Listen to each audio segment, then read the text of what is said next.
Bonjour à toutes et à tous et bienvenue dans ce nouveau tutoriel Photoshop gratuit.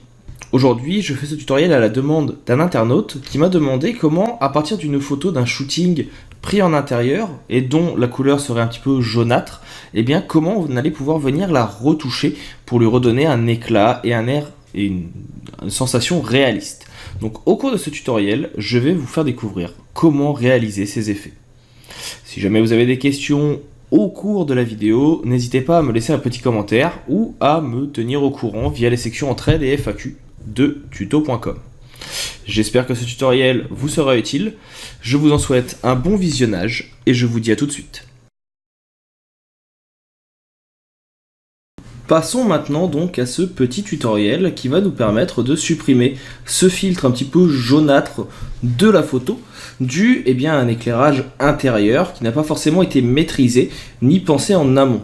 Bien sûr, quand on fait un shooting photo avec un appareil classique, qu'on ne sort pas forcément de jeu de lumière, on n'a pas l'habitude de penser que celui-ci va rendre jaune.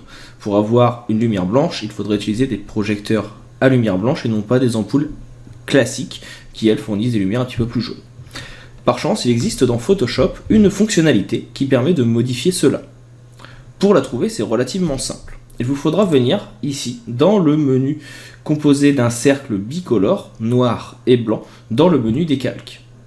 Je rappelle que le menu des calques peut être ouvert dans Fenêtre Calque, ou bien en faisant F7. Dans ce menu, vous allez avoir ici Correction sélective. La correction sélective est un mode qui va permettre de venir retoucher votre photographie couleur par couleur. Vous allez ici avoir dans couleur un certain nombre de paramétrages, rouge, jaune, vert, cyan, bleu et magenta, qui sont les couleurs primaires en synthèse additive et en soustractive. Rouge, vert, bleu pour l'un, cyan, magenta, jaune pour l'autre. Et vous avez également ici tout ce qui va toucher à la luminosité et au contraste, avec blanc, gris et noir. Et l'idée ici va être la suivante. Vous allez venir par exemple sur les jaunes, et on va pouvoir venir réduire le pourcentage de couleurs primaires, cyan, magenta, jaune, noir, de la couche jaune présente dans la photographie.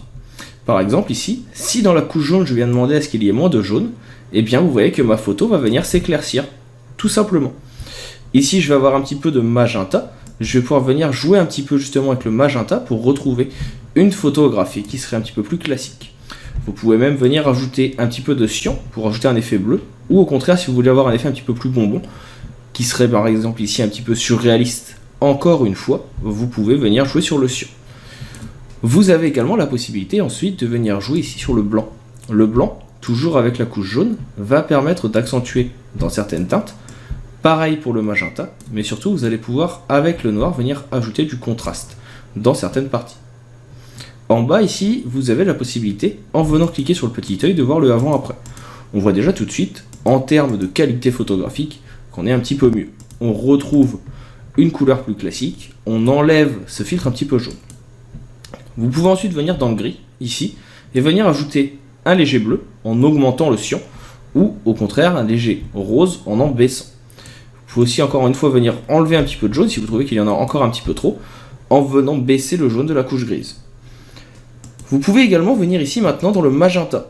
Le magenta, il va prendre tout ce qui va être à couleur un petit peu rose, et vous allez pouvoir faire ressortir justement ces couleurs en augmentant le pourcentage des couleurs.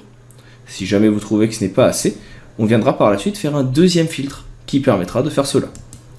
Ici, pour terminer, on peut venir dans noir et on va pouvoir venir modifier les contrastes pour recontraster un petit peu notre photo en ajoutant du noir, en jouant sur le jaune ou non. Donc là vous voyez que si je viens jouer sur le jaune en baissant un petit peu, je vais avoir du bleu. Ici on peut voir ce que ça donne avec le magenta pour avoir quelque chose d'un petit peu plus intéressant. Et bien sûr avec le cyan, encore une fois, on peut venir jouer. Donc là tout de suite vous voyez qu'on a quelque chose qui est déjà plus intéressant. Pour la photo, donc qu'elle soit un petit peu plus qualitative, encore une fois, toujours dans la recherche d'un très bon shooting, je vais venir ici faire un nouveau filtre qui sera un filtre de niveau. Le filtre de niveau, ici, va fonctionner de la façon suivante. Vous allez pouvoir jouer sur les tons sombres, moyens et clairs. Et cela en vous aidant de l'histogramme. L'histogramme, il représente le pourcentage de pixels de nuances de gris, donc du plus noir 0 au plus blanc 255. Plus une colonne est haute et plus le nombre de pixels de cette couleur est présent. Donc là on voit qu'on a quelque chose qui est très présent ici dans les noirs, donc surtout au début, Ensuite, c'est plus ou moins assez moyen, c'est-à-dire qu'il y a un pourcentage assez plat des mêmes pixels. Ensuite, on a un pic de filtre, enfin de pixels gris, et dans les pixels les plus clairs, on est ici un petit peu plus bas.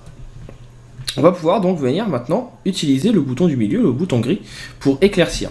Pour cela, je vais venir par exemple le déplacer vers la droite ou vers la gauche. Pour éclaircir, je vais aller vers la gauche. De cette façon, les pourcentages de pixels entre le plus noir et le plus gris étant plus petites, ça veut dire qu'il y a plus de pixels blancs. C'est pour ça que cet espacement est plus grand. A l'inverse, je peux venir ici donc éclaircir également en déplaçant le point focal, ou plutôt le pixel de référence des blancs. Et ici, il est maintenant placé à 244. Ça veut dire que le pixel nuance de gris 244 jusqu'à 255 sera maintenant le pixel le plus blanc. Vous pouvez encore une fois essayer ce genre de choses et en cliquant sur le petit œil ici, voir un avant-après. Et là, vous voyez tout de suite que l'on vient vraiment éclaircir la photo pour avoir quelque chose d'un petit peu plus intéressant. Vous pouvez aussi jouer ici avec l'opacité pour essayer d'adoucir le tout comme vous voulez. Enfin, autre élément que j'aime rajouter personnellement, c'est venir ici dans teinte saturation. Teinte saturation, de base, il permet de venir modifier la teinte d'une photo, comme je viens de le faire ici. La saturation, pour faire ressortir les couleurs, là c'est si vous voulez des couleurs un petit peu surexposées, ou bien ajouter de la luminosité ou de l'ombre. Moi, ce qui va m'intéresser ici, c'est de venir cliquer sur ce bouton. Sélectionner une couleur, donc là vous voyez que ça va être celle-ci, et de cette façon, on va pouvoir venir bouger la saturation, mais uniquement sur la couleur sélectionnée, et faire ressortir uniquement les tons roses. Et vous pouvez même aller plus loin. Vous voyez maintenant ici que ce ton rose est sélectionné, il est compris entre 315 degrés, 345 et 1545, et vous pouvez venir changer la saturation, mais uniquement sur ces effets. Et ici, retrouver par exemple un ton un petit peu plus pêche sur le visage ou sur les vêtements, ou encore sur la peau. À voir suivant ce que vous voulez. Donc là, je peux très bien par exemple venir retrouver une couleur qui m'intéressera un petit peu plus. Là, je vais me remettre à 0, je vais garder la vraie couleur, et ici, on va venir en faire un second. Je viens faire teinte saturation, on reprend le même principe, donc je reprends ici la couleur de peau, et là, la teinte, je vais venir la modifier pour éclaircir un petit peu le visage à cet endroit. Mais ce que je vais faire, c'est que je vais venir faire ici un clic sur mon arrière-plan, sélection, et à cet endroit, je vais avoir plage de couleurs. Dans plage de couleurs, je vais venir sélectionner colorisation de la peau pour reprendre uniquement ici normalement mon personnage. On peut bien sûr modifier la tolérance pour avoir un truc un petit peu plus précis. Je clique sur OK, je vois que j'ai repris ma peau. Et sur mon calque teinte saturation, je vais prendre mon pinceau, je vais venir me mettre avec un pinceau plus ou moins grand, à bordeaux, et je vais venir tout simplement effacer avec du noir et une opacité à 100% sur le visage et sur le bras. Alors, vous allez me dire, ça efface du coup l'effet là où j'aurais justement aimé le garder. Je vais faire un CTRL H pour que ce soit un petit peu plus visible. Donc là, on voit que notre effet est visible partout, sauf sur le personnage. Et bien, ce que je vais faire ici, c'est juste que je vais faire un CTRL H pour rendre visible le tout, un CTRL D pour désélectionner, et un CTRL I qui va intervertir la couleur. Et de cette façon, vous voyez que je suis venu éclaircir la peau de mon personnage.